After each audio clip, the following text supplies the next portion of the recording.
Pemirsa, selamat sore. Anda menyaksikan Headline News pukul 17 waktu Indonesia Barat. Presiden Joko Widodo menyampaikan asumsi makroekonomi untuk tahun 2020 dalam rapat paripurna masa persidangan ke-1 DPR di Gedung Nusantara Senayan, Jakarta.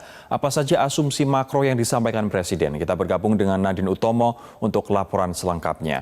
Nadine, berapa tingkat pertumbuhan ekonomi tahun 2020 yang ditargetkan oleh pemerintah? Tadi Presiden Joko Widodo menyampaikan pidatonya di gedung DPR RI tadi sekitar pukul 14 waktu Indonesia bagian Barat.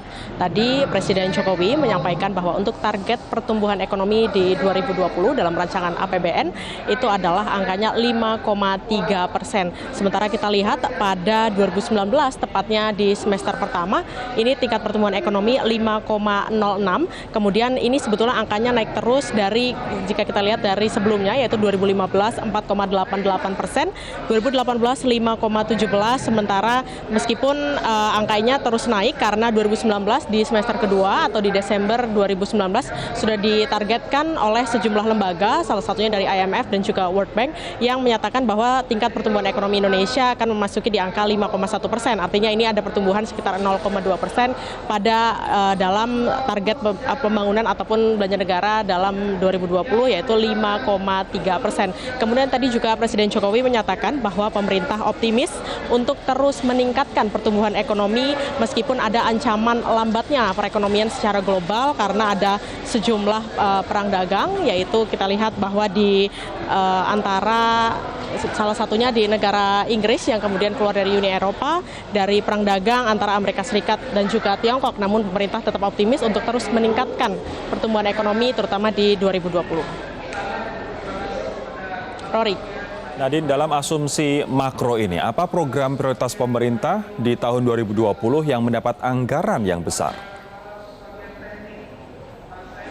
Ya Rory, kita lihat bahwa setidaknya ada dua, yaitu untuk pendidikan dan juga kesehatan. Ini kemudian kita lihat bahwa sebetulnya pemerintah ini memperhatikan secara seksama perkembangan dinamika akan global, karena jika tidak diantisipasi maka akan ada keruntuhan ekonomi dalam negeri, dan ini tercermin dari besaran makroekonomi RAPBN 2020 karena pemerintah ini menetapkan tidak hanya untuk menggenjot investasi namun juga menjaga konsumsi masyarakat, menjaga belanja pemerintah, dan pun ini juga menekankan ataupun fokus dalam infrastruktur dan juga SDM. Itu juga menjadi salah satu tema untuk RAPBN tahun ini, kata Joko Widodo. Kemudian untuk itu dari SDM ini kemudian artinya pemerintah akan meningkatkan anggaran pendidikan, dan jumlahnya ini memang lebih tinggi dari amanat Undang-Undang Dasar 1945 yang menetapkan 20%. Namun kemudian Presiden Joko Widodo tadi menyatakan bahwa untuk pendidikan ini nilainya 29,6% dari jumlah total belanja negara, yaitu 2.528,8 triliun. Artinya untuk pendidikan ini jumlahnya di 2019